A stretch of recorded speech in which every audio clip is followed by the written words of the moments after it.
7 গোলের রোমাঞ্চে শেষ বাংলাদেশের হতাশায়। ঢাকঢোল পিটিয়ে একটানা স্লোগান দিয়ে যাচ্ছিলেন হংকংয়ের শতাধিক সমর্থক। প্রেস বক্সের নিচের গ্যালারিতে গোটা ম্যাচে আনন্দ উল্লাসে মেতেছিল দলটা। এমনকি হামজা চৌধুরীর দুরন্ত ফ্রিকিক গোলের পরও হংকং চায়নার সমর্থকেরা যেন জানতেন তাদের দল ঘুরে দাঁড়াবে এবং জয় নিয়েই ছাড়বে জাতীয় স্টেডিয়াম। গতকাল রাতে শেষ পর্যন্ত বদলি ফরওয়ার্ড রাফায়েল মেরকিচের হ্যাটট্রিকে হংকং 3 পয়েন্ট নিয়েই মাঠ ছেড়েছে। প্রথমে এগিয়ে গিয়েও টানা 3 গোল হজম, এরপর 2 গোল দিয়ে সমতায় ফিরলেও ম্যাচের শেষ মুহূর্তে আবারও গোল খেয়ে 4-3 গোলে হার। এশিয়ান কাপের বাছাইয়ে এমন নাটকীয় হার যেন ম্যাচ শেষে মানতেই পারছিলেন না হতাশায় ভেঙে পড়া বাংলাদেশের ফুটবলাররা। এই জয়ে হংকং 7 পয়েন্ট নিয়ে টানা দ্বিতীয়বার এশিয়ান কাপের চূড়ান্ত পর্বে খেলার সম্ভাবনা জোরালো করেছে। 5 পয়েন্ট নিয়ে 2-এ সিঙ্গাপুর। গতকাল সিঙ্গাপুরে যারা ভারতের বিপক্ষে এগিয়ে থেকেও শেষ মিনিটে গোল খেয়ে 1-1 ড্র করেছে। ভারতের পয়েন্ট 2, বাংলাদেশের 1। জামাল ভুঁইয়াদের এশিয়ান কাপে চূড়ান্ত পর্বে যাওয়ার সম্ভাবনা কার্যত শেষ।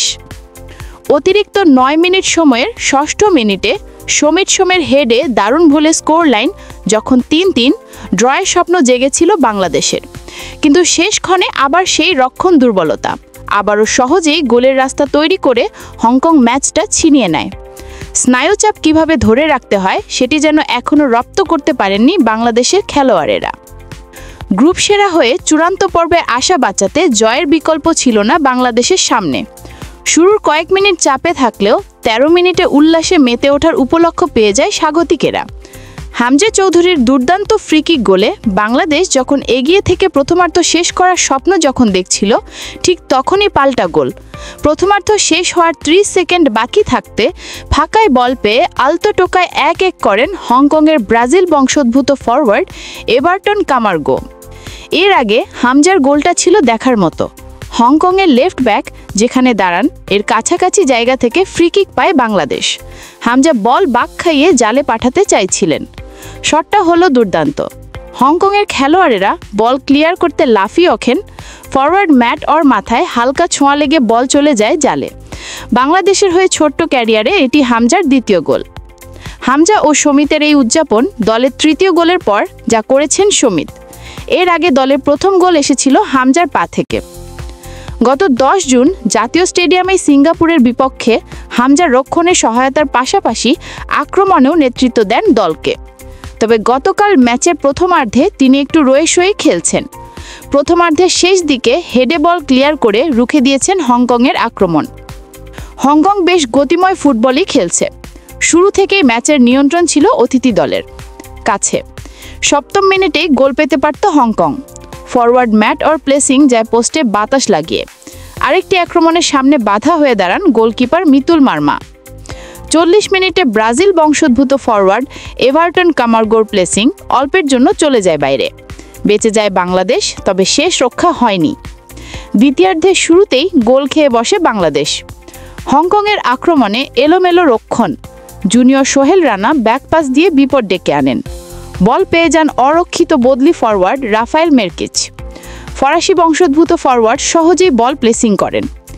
71 মিনিটে হংকং তৃতীয় গোলটা করেছে অনেকটা বলে কয়ে। ডিফেন্ডার সাদ উদ্দিনের পায়ের ফাঁক দিয়ে গোলের পথ তৈরি করেন হংকংয়ের ফরওয়ার্ড এভারটন কামারগো। বাকি কাজটা সেরেছেন সেই রাফায়েল মেরকিচ। ম্যাচে সেটি তার দ্বিতীয় গোল। হংকংয়ের প্রথম গোলের পরই বাংলাদেশের রক্ষণ হয়ে যায় এলোমেলো। গোলের চিন্তায় হয়তো কিছুটা অমনোযোগীও। রক্ষণটা ভালো হয়নি মোটেও। কৃতিত্ব পাবেন হংকংয়ের ফরওয়ার্ডরা।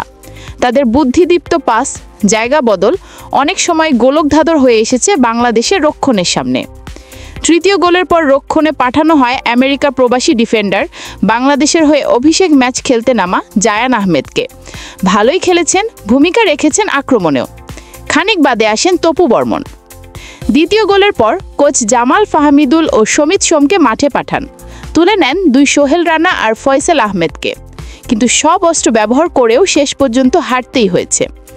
বাংলাদেশের ফুটবলাররা বেশ কিছু আক্রমণ নিজেরাই নষ্ট করেছেন এলোমেলো শট নিয়ে। 84 মিনিটের স্কোর লাইন 3-2। জামালের ফ্রি কিক থেকে ফাহমিদুলের back volley, Hong Kong goalkeeper ball clear করতে পারেননি। অরক্ষিত মোরসালিন আলতো টোকায় বল জালে পাঠালে দর্শকেরা নড়ে চড়ে বসেন। এরপর যোগ করার সময়ের ৯ম মিনিটে সমিতের হেডে আসে সমতা। এর ২ মিনিটের মধ্যে একেবারে শেষ মুহূর্তে হংকংয়ের হয়ে জয়সূচক গোলটি করে হ্যাটট্রিক পূর্ণ করেন মেরকিচ।